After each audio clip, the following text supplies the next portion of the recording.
या बातमीपत्राचे प्रायोजक आहेत pro rich look skin and hair studio. नमस्कार, पोलीस माझा न्यूजच्या बातमीपत्रात आपलं मनापासून स्वागत. पाहूयात काही विशेष घडामोडी.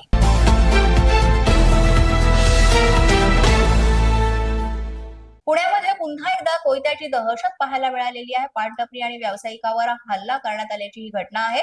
विमाननगर मधील पानटपरीवर फुकट वस्तू मिळवण्यासाठी तोडफोडही करण्यात आलेली आहे. 5 ते 6 जणांच्या टोळक्यानं ही तोडफोड केलेली आहे.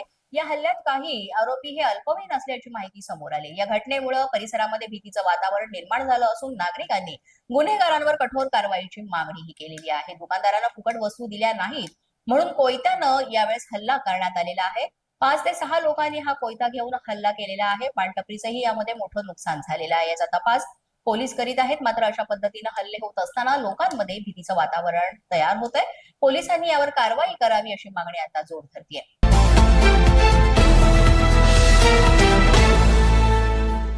नवी मुंबई परिसरातून 4 मुली अचानक बेपत्ता झाल्यामुळे खळबळ माजलेली आहे. रबाळे, एपीएमसी आणि कोपरखेरणे मधून ह्या मुली बेपत्ता झाल्यात. नवी मुंबई पोलिसांकडून बेपत्ता मुलींचा शोध सुरू आहे. या मुली घराबाहेर पडल्यानंतर परत घरी आल्याच नाहीत. त्यांच्या कुटुंबियांनी मग पोलीस ठाण्यामध्ये धाव घेतली. या प्रकरणी अपहरणाचा गुन्हा दाखल करण्यात आला आहे. तर या प्रकरणाची सखोल चौकशी सुरू असून सीसीटीव्ही फुटेज, मोबाईल लोकेशनच्या आधारे मुलीचा शोध घेतला जातोय. कोपरखेरणे आणि नावाशिवा या पोलीस स्टेशनच्या हद्दीमध्ये अल्पवयीन मुली आहेत, त्या बेपत्ता झालेल्या आहेत. एकूण 4 मुली बेपत्ता झाल्याचा हा गुन्हा जो आहे तो दाखल करण्यात आलेला आहे. याचा तपास पोलीस करीत आहेत.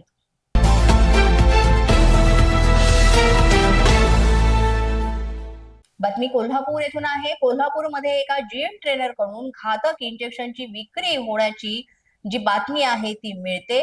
उत्तेजक इंजेक्शनच्या 40 ज्या कुप्या आहेत, बाटल्या आहेत, त्या सुद्धा यामध्ये जप्त करण्यात आलेल्या आहेत. स्थानिक गुन्हे अन्वेषण शाखेनं ही कारवाई केलेली आहे. गुन्हे अन्वेषण शाखेचे पोलीस निरीक्षक रवींद्र कळमकर यांच्या पथकाला माहिती मिळाली होती आणि या माहितीच्या आधारे त्यांनी छापा टाकून हे इंजेक्शन्स आहेत, बाटल्या आहेत, त्या जप्त केलेल्या आहेत. जवळपास 40 बाटल्या या जप्त करण्यात आलेल्या आहेत. त्यापूर्वी देखील 2023 मध्ये अशाच प्रकारची घटना घडली होती आणि यामध्ये प्रशांत मोरे नामक एका व्यक्तीला अटक करण्यात आली होती. त्याच्यावर देखील कारवाई करण्यात आलेली होती आणि त्यावेळेस देखील मोठ्या प्रमाणावर इंजेक्शन्स जप्त करण्यात आली होती. आता देखील सुभाषनगर परिसरामध्ये इंजेक्शन्स त्यांनी कुठून नेमके आणले आणि ते कशासाठी आणले याचा तपास आता पोलीस करत आहेत.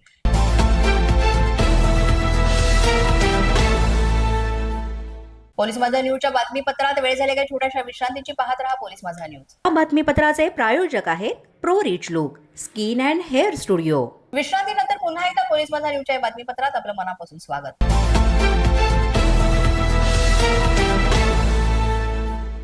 घाटकोपर मेट्रो स्टेशन वरील वडापाव मध्ये झुरळ आढळलेला आहे. हेल्थी फूड वडापाव मध्ये झुरळ सापडल्यामुळे ग्राहकांमध्ये तीव्र संताप पाहायला मिळाला. मेट्रो स्टेशन वरील स्वच्छतेसंदर्भात यावरून आता प्रवाशांनी नाराजी व्यक्त केली. मेट्रो प्रशासनाकडून तात्काळ यामध्ये दखल घेतली गेली आहे आणि चौकशी करण्याचे आदेशही दिलेले आहेत. मात्र अशा प्रकारचा जर प्रकार होत असेल तर आपण बाहेर खायचं की नाही, हा प्रवाशांनी एक प्रश्न उपस्थित केलाय.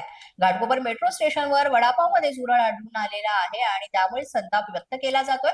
घाटकोपर मेट्रो स्टेशनवरील एका फूड आउटलेट मधील हा वडापाव होता आणि त्यात हा प्रकार झालेला आहे. मेट्रो स्टेशनवर मिळणारे वडापाव किंवा इतर खाद्यपदार्थ आहेत ते मग खरंच स्वच्छ असतात का किंवा चांगले असतात का, हा प्रश्न सुद्धा आता उपस्थित होतोय.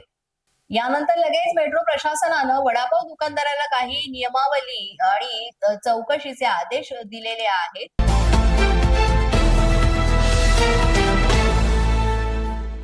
गुंड विरोधी पथकाचे राजेश राठोड यांना मिळालेल्या गुप्त माहितीनुसार शाळा कॉलेज परिसरात फिरून दहशत निर्माण करणाऱ्या नाशिकच्या पंचवटी परिसरात राहणाऱ्या रोहित मनोज खापकर या दहशत निर्माण करणाऱ्या 23 वर्षीय आरोपीला पोलिसांनी अगदी शिताफीनं सापळा रचून बेड्या ठोकलेल्या आहेत. त्याच्याकडून एक देशी पिस्तल, एक जिवंत काडतूस असा एकूण 31,000 रुपये किमतीचा मुद्देमालही जप्त करण्यात आला असून हे अग्निशस्त्र हे परिसरामध्ये ही दहशत निर्माण करण्यासाठी जवळ बाळगत असल्याचं आरोपींनी सांगितलंय. आरोपीवर भारतीय हत्यार कायद्याप्रमाणे विना परवाना अग्निशस्त्र बाळगण्याचे मनाई आदेशाचे उल्लंघन केले म्हणून गुन्हा दाखल आहे. पंचवटी पोलीस ठाण्यामध्ये या गुन्ह्याची नोंद करण्यात आलेली आहे आणि ही कामगिरी पोलीस आयुक्त संदीप कर्णिक, पोलीस उपायुक्त किरण कुमार चव्हाण, गुन्हे शाखेचे सहाय्यक पोलीस आयुक्त संदीप मिटके यांच्या मार्गदर्शनाखाली करण्यात आली. पोलीस माझा न्यूजच्या या बातमीपत्रात आज इतकंच. तुम्हाला आमचं बातमीपत्र कसं वाटतंय याबाबत अवश्य अभिप्राय कळवा. यासाठी पोलीस माझा न्यूजचं युट्यूब चॅनल सबस्क्राईब करा. तसंच आमचं फेसबुक, इंस्टाग्राम आणि ट्विटर अकाउंट फॉलो करा. अधिक माहितीसाठी आमच्या www.policemazhanews.com या वेबसाईटला भेट द्या. आमचे अधिकृत प्रतिनिधी व्हायचं असेल तर स्क्रीनवर दिलेल्या क्रमांकांवर आजच संपर्क साधा. आजच्या बातमीपत्रात इतकंच. पुन्हा भेटूया पुढील बातमीपत्रात. तोपर्यंत पाहत रहा पोलीस माझा न्यूज.